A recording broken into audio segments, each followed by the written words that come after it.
What's your best true spooky story? Serious. While at uni my friends and I ran out of booze. Hardly any shops were open because it was late on, so the only option was to walk the mile or so to the nearest 24-hour supermarket. Between the supermarket and the dorms we lived in was just row after row of suburban houses which all looked the same. As we were walking down one road we passed a field with a large campfire and some people riding horses around it. There were people playing musical instruments, and general sounds of a good time going on. The horses and fire, and the lanterns which were dotted about, gave it a very old-fashioned feel.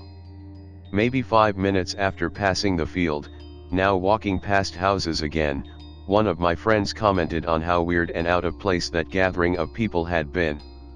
My other friend and I had been thinking exactly the same thing, so, curious, we turned around and walked back to find out exactly what was going on. There was nothing there.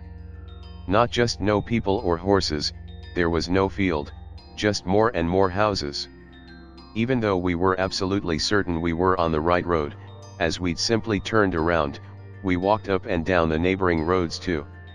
We found nothing. We weren't drunk, though we'd had some drinks, and so I've got absolutely no idea what happened that night. A family friend of mine and her sister were once walking their dogs through a huge empty field, and they noticed an older-looking man coming towards them on an even older-looking bike, wearing clothes from what seemed to be the 1930s. He looked right at them, smiled and said, "Good morning, ladies." And they just smiled and nodded as he passed them. They both turned to look around at him no less than 30 seconds later, to see no sign at all of him. Very odd. My granddad had a similar experience in the 1940s. He was cycling late at night down a road in North Yorkshire and came upon a man on horseback dressed in older garb. He said hello to him, but the man didn't reply, and they rode along together for a short while. The man suddenly wasn't there anymore and he cycled home in a fright. He ran inside white as a sheet, and my great-grandfather took one look at him and asked him if he'd seen the horseman. Yo, what have I? This type of story happens in Mexico so much. The horseman is described as the caballero vestido de cuero, which translates to the gentleman dressed in leather. What you describe is eerily similar to what happens in the stories. The guy is dressed in black and rides a black horse and is very handsome. I posted this on my other account. Copying and pasting it here. The scariest thing I've had happen while camping. So I live in Eastern Oregon, and my mom lives in Western Oregon. I went to visit her for the summer and she's very outdoorsy, so we decided to take the 1-hour drive from her city to the coast. We end up at this free campsite at the top of this hill, huge foothills of the coastal mountains, about a 25-minute drive from the top where the campsite is to the bottom where the main road was, and we were the only campers there. We relaxed for the rest of the day, made food, etc.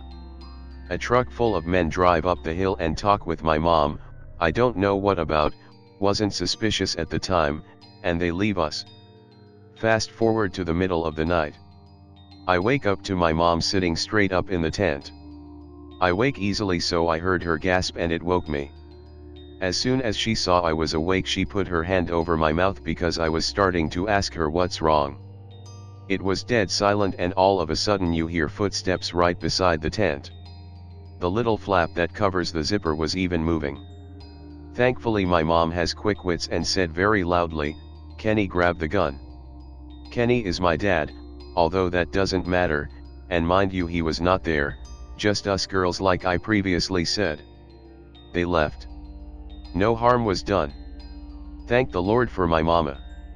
TLDR, 2 girls at a campsite alone, people outside tent in the middle of the night, and my mom pulled some badassery. I was camping in a valley by myself with no cell service. I stayed late on a trail and ran into a nice local dude as it was getting dark. He showed me a local camping spot close to the road and the river, but camouflaged. I had a fire, drank beer, and listened to my friend's comedy podcast. I was loud and visible. Because it was dark already, I decided to sleep in the back of my truck under my topper next to all of my gear as opposed to setting up my tent. The next morning I made a fire, cracked a beer, and started making breakfast. Then I notice that there is a man at the edge of my camp. He comes closer, but never looks directly at me. This dude looks homeless, has a long ratty beard and has at least 100 plastic grocery bags tied all over his clothes. I comment about how nice the day is. No response from him. I offer him breakfast, nothing. He sort of paces around the perimeter of my camp. I offer him a beer. But he just turns around. The dude is just standing there back to me, wandering around. I'm realizing that there isn't going to be any good happenings. I had my bear spray and buck knife super close. I give him an ultimatum, motherflocker, you are either going to acknowledge me or leave immediately. He ignores me. I grab the bear mace and walk a few steps towards him. He sulked away and I threw my sheet in my truck and left that place right quick. I wonder if he had watched me during the night, and I thank my laziness for staying in my truck instead of a tent. 4 years ago, I lived in a very large farmhouse that was converted into 2 apartments. The house was known as the Old Boys' Home.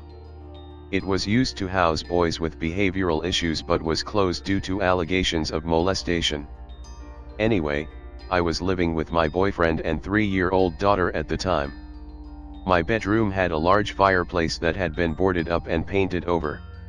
I decided to push my bed up against it one day while I was rearranging things. It was like a headboard. That night, around 1 a.m. I had heard a small voice saying, "Mom, Mom, Mommy." I had sat up in bed but didn't see anything, so I reached over my boyfriend trying to grab my daughter and put her in our bed. I kept feeling around and I was still hearing the voice, but I couldn't feel her. My boyfriend woke up and turned the bedside lamp on, asking me, "What the hell are you doing?" I explained that Amelia was trying to get in our bed and I was reaching for her. There was nobody there. My daughter was sound asleep in her room. Then the next night came. Around 1 a.m. again my dog had started to whimper at outdoor, so my boyfriend got up to take him outside. You know that feeling in a bed when someone lies down next to you? Where the bed pushes in and there is a warmth in your back. I felt that, so I assumed my boyfriend had come back to bed. I rolled over, my boyfriend wasn't in the bed, and I felt the flocking bed release pressure. Whatever was laying next to me has gotten up in that second. I moved my bed the next day to the other side of the room and I never had another incident in the 2 years I remained in that house. Screw moving the bed, I would be out of that room. Have you posted this story before? I'm pretty sure I read it before because I remember the fireplace in the room. Yeah, I have. So a little more story on moving the bed. There was a floor vent right next to this fireplace that led to the basement. The basement was shared by myself and the other apartment. We just stored holiday totes and bicycles in there. The vent led down to the showers in the basement, which was just a large room with 5 or 6 shower heads on one wall and a drain in the middle of the room. It just had a really creepy feel to it, so I thought maybe it was me pushing my bed near that vent. I don't know. I would love to talk to the new tenants to see if they've had anything happen. When my grandparents bought their house for a family of 10, my grandpa found a fake wall upstairs. He tore it down to make more room for the family. Behind the wall were children's clothes and play toys, almost like they walked off the room in a hurry. My mom told me stories of sitting in her room and something circling the walls around her, sounding like wallpaper being torn. When she moved out, my aunt moved into the same room. She would wake up with pictures she hung up laying on her chest in the morning. My cousins also have stories of hearing footsteps coming up the stairs and stopping outside their door in the middle of the night. I still don't go upstairs at their house because it's always cold and I get weird vibes up there. Even in my adult life I have scary dreams that take place in their upstairs. Alt account, because this is still a story that I don't want associated with my main account. It's not as spooky as some other stories on here, I guess, but my so and I are still a bit bewildered by it. It's been years and we still wonder about it occasionally. There's no explanation other than some weird supernatural connection or just a really big flocking coincidence. For about 10 years now, My Nana has been living in a nursing home. She had a stroke and mentally she is not all there. She still recognizes us when we visit and gets happy to see us, but she often talks gibberish, thinking she is in a distant memory in the past. It makes me sad because she and I always had a very close connection growing up. My parents both worked a lot and she would stay with me. She used to know when I was lying, she could always sense when I was sick, even when she wasn't over, and she and I are eerily similar both in personality and looks. There are pictures of her when she was 21 and it could be me in the picture. We were very close growing up and I love her dearly. I introduced her to my now husband when we started dating in college. He is from a different country than I am and I live in his country. So we had been dating a few years when my visa was going to expire. In order for us to live in one place, we decided to get married. However, we were still young, fresh out of university and decided to just elope. We decided to get officially married at a courthouse while announcing our engagement and then having a wedding a few years later. Official documents and wedding ceremonies are separated in my husband's country anyways. No one knew of our plan. We were, and are still, stupidly in love and thrilled to have such a crazy secret between us two.